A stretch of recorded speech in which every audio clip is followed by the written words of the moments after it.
India कहता है कि नहीं, हम ये $300 बिलियन की डील जो कि 2035 तक दी जा रही है फॉर द ग्लोबल साउथ, हम इसको रिजेक्ट करते हैं। ये एक यूएन क्लाइमेट कॉन्फ्रेंस जो है जो अभी बाकू अजरबैजान के अंदर हुई है, वहां पे बात हुई है। गैरतमंद कौमें हैं, वो गैरतमंद बाशऊर कौमें हैं, पढ़ी लिखी कौमें। हम में गैरत मौजूद है, हमें गैरत मौजूद है। किस में गैरत मौजूद है? IMF, यानी कि IMF हमारा दादा परदादा हर चीज IMF बन चुका हुआ है और उससे हम 4-5 बिलियन डॉलर लेने के लिए नाक रगड़ते हैं, उसकी शर्तें मानते हैं, इच एंड एवरीथिंग जो भी वो कहते हैं हमें मानना पड़ता है, चाहे वो हमारे हक में बेहतर हो चाहे हमारे हक में नुकसान हो। तो हिंदुस्तान इस टाइम क्या पावर बन चुका हुआ है कि उसने $300 बिलियन को रिजेक्ट कर दिया। यार क्या बात है यार। फिलहाल तो मैं मोदी को जिंदाबाद ही कहूँगा। अच्छा, ठीक है। फिलहाल जहाँ तक देखा जा रहा है ना, इंडिया की करेंसी और इंडिया की बेरोजगारी वहाँ पे भी बहुत है, लेकिन ये है ना कि जो वहाँ पे मजदूर है ना वो खाना खा सकते हैं। इंडिया ने इस पे ज्यादा खुल खिला के बात की है और मेरा ख्याल है कि यही वजह है कि that gives India a sort of, यही तो चीज करने की जरूरत थी इंडिया यही तो चीज करके बेसिकली अपने आप को प्रोजेक्ट कर रहा है एज ए ग्लोबल साउथ के लीडर में। मोदी ने कहा है जी आप बिजनेस में मेरा मुकाबला करो, वो बिजनेस में आगे चले गए हैं, वो तो जंग करना ही नहीं चाहते।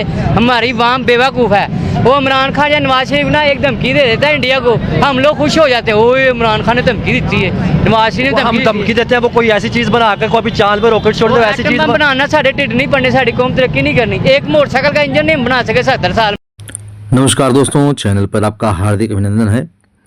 दोस्तों, अभी जो बाकू जो कि अजरबैजान में है, वहाँ पर इंटरनेशनल क्लाइमेट मीटिंग हुई है, जहाँ पर जो है वो यूएन के समझौते के अनुसार जो है वो $300 बिलियन जो है वो ग्लोबल साउथ को मिल रहे हैं। ग्लोबल साउथ मतलब कि डेवलपिंग कंट्रीज़ या अंडर डेवलप्ड जो कंट्रीज़ हैं उनके टूवर्ड्स डेवलप्ड कंट्रीज़ की एक लायबिलिटी होती है, क्योंकि जो डेवलप्ड कंट्री हैं उन्होंने इन्वायरमेंट को ज़्यादा पॉल्यूट किया होता है, तो एज ए कंपनसेशन जो होता है वो डेवलपिंग कंट्रीज़ को देते हैं या अंडर डेवलप कंट्रीज़ को देते हैं।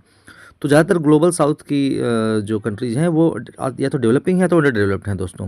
लेकिन इंडिया जो ने ये ऑफ़र ठुकरा दिया है दोस्तों, और बोला है कि ये जो तुम्हारा $300 बिलियन का ये है कंपनसेशन है, हमें मंजूर नहीं है, हमें इक्वल राइट दिए जाना चाहिए और ये कंपनसेशन और ज़्यादा होना चाहिए। तो दोस्तों, ये न्यूज़ जब सामने आई तो पाकिस्तानी बहुत इस पर रिएक्ट कर रहे हैं कि इंडिया ने $300 बिलियन को ठुकरा दिया। तो आइए देखते हैं पाकिस्तान के लोगों का और उनका के एक्सपर्ट्स का क्या रिएक्शन है इस पर। क्या कहता है कि नहीं, हम ये $300 बिलियन की डील जो कि 2035 तक दी जा रही है फॉर द ग्लोबल साउथ, हम इसको रिजेक्ट करते हैं। ये एक यूएन क्लाइमेट कॉन्फ्रेंस जो है जो अभी बाकू अजरबैजान के अंदर हुई है, वहां पे बात हुई है। इंडिया की जो गवर्नमेंट है वो over the period of time, आपको पता है कि ग्लोबल साउथ के हवाले से वो अपनी एक मोनोपोली, हेजमनी, इन्फ्लुएंस अपने आप को प्रोजेक्ट करते हैं कि ग्लोबल साउथ जो है वो हमारे लिए बड़ा जरूरी है। इंडिया कहता है कि 1.3 ट्रिलियन, यानी कि इंडिया 1000 अरब डॉलर की बात कर रहा है मजीद, और वो भी 2035 तक जो है वेस्टर्न वर्ल्ड कह रही है। इंडिया कह रहा है नहीं, 1.3 ट्रिलियन डॉलर 2030 तक चाहिए। अच्छा, पाकिस्तान अकेला इससे बहुत ज्यादा मुतासर हो रहा है। Pakistan itself is getting affected by this environmental challenges के साथ। इंडिया ने इस पे ज्यादा खुल खिला के बात की है और मेरा ख्याल है कि यही वजह है कि that gives India a sort of, यही तो चीज करने की जरूरत थी इंडिया यही तो चीज करके बेसिकली अपने आप को प्रोजेक्ट कर रहा है एज ए ग्लोबल साउथ के लीडर में। इंडिया जो है वो बेसिकली ये जो नॉर्थ साउथ की जो डिबेट है ना, इसको वो लीड कर रहा है। यूएस, कनाडा, ऑस्ट्रेलिया, न्यूजीलैंड, ये जितने भी जिसे वो कहते हैं ना, दे आर बेसिकली 92% जो एक्सेस कार्बन एमिशंस हैं सिंस इंडस्ट्रियलाइजेशन से, ये उसका सोर्स है। US, Canada, Australia, New Zealand, Japan, Israel and Europe. ठीक है जी। और यही क्लाइमेट चेंज का सबब बनते हैं, कार्बन एमिशंस यहाँ से आती हैं, यही वेल्दीएस्ट नेशंस हैं। फाइनेंशियल कमिटमेंट भी पूरी तरह उस तरह नहीं कर रहे जिस तरह करनी चाहिए, कि किस तरह हमें अपनी रिस्पॉन्सिबिलिटी जो है उसको वो करना चाहिए। इंडिया ने बोल्ड लीडरशिप शो की है and they have asked let's call spade as spade, give it the money. उन्होंने कहा पैसा दो, इतने पैसे रखो, because you have been contributing in the greenhouse gas emissions में, आप कंट्रीब्यूट कर रहे हैं। अभी डेवलपिंग वर्ल्ड तो अभी तो हमने तो फैक्ट्रियां लगानी शुरू की हैं।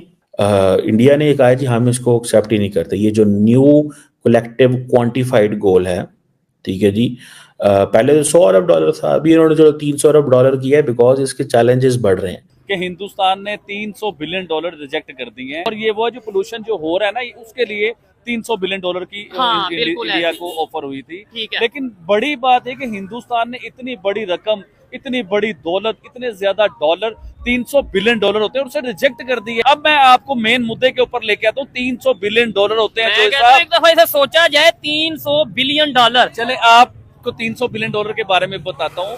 पाकिस्तान IMF से 3 बिलियन डॉलर या 5 बिलियन डॉलर के लिए नाक रगड़ता है अपनी, इवन के उनकी शर्तें भी मानता है। साहब ये शर्तें नहीं है तो और क्या है? बिजली का रेट कैसे निकलेगा?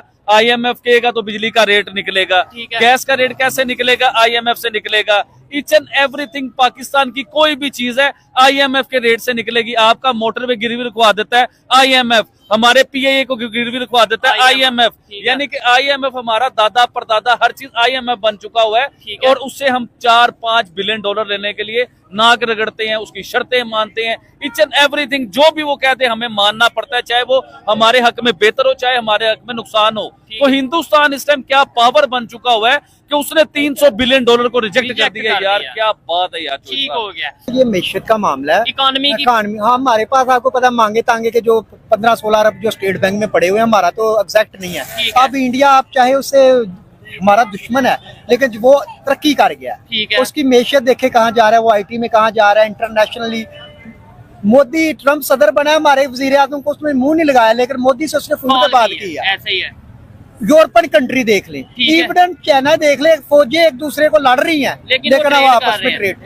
और चाइना ने रिसेंटली जो कर्जे की जारी किया, हम सबसे ज्यादा उसके मकरूज हैं। अच्छा। देखे वो दोस्ती, हाँ, बड़ी खबर ये भी मैं समझता हूँ इसके ऊपर बात करनी चाहिए। इन्होंने ये बात की है कि चाइना ने एक लिस्ट जारी की है पूरे दुनिया के जितने कंट्रीज हैं जिन्होंने चाइना का कर्जा देना है, चाइना के पैसे देने हैं, और पाकिस्तान का नंबर कितने नंबर? पहले नंबर पे। देखिए हम चाइना दोस्त कहते हैं, देखिए हमें इससे बाहर निकलना चाहिए, ठीक है वो हमारा नेबर है, ये नहीं हम कह रहे, लेकिन दोस्ती जो होती है, देखिए अगर दो सके भाई भी है ना, अगर एक भाई की जेब खाली है ना, वो सका भाई भी उसके साथ सही बर्ताव नहीं करे। हमें अपने मामला ठीक करने चाहिए, और जिसको वाम लाए वो आए, और डेमोक्रेसी। दुनिया की जो पावरें है ना, वो चाइना के गुब्बारे में से हवा निकाल रहे हैं, और पाकिस्तान देखेंगे चाइना के उस पूरी गिरफ्त में आ चुका हुआ है, जो मैं पिछले कई सालों से बोल बोल के थक गया हूँ चीज को लेके कि चाइना बिजनेसमैन है, वो अपने चक्रव्यूह में फंसाता है इंसान को, किसी मुल्क को।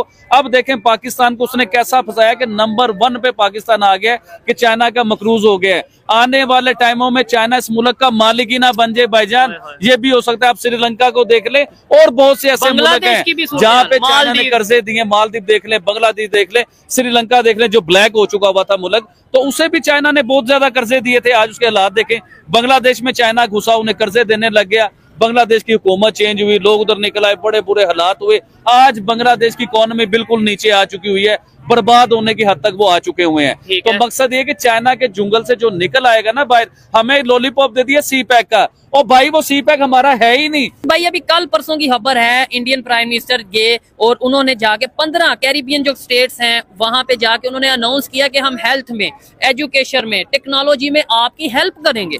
मतलब वो इंडिया से कई मील दूर जाके वहां पे कंट्रीज की हेल्प कर रहे हैं। अगर पाकिस्तान के रिलेशन बेहतर होते तो क्या वो हमारी हेल्प हेल्थ में, एजुकेशन में, मतलब ये डेवलपमेंट में ना करते? देखिए वो लोग ना कई बार डस खा खा के ना तंग आ चुके हुए। सही बात ये है, देखिए उन्होंने ये सारा कुछ बांग्लादेश के साथ करने की कोशिश की थी, उनकी हेल्थ में, एजुकेशन में, इवन के उनकी बिजली में, हर चीज में हेल्प करने की कोशिश की।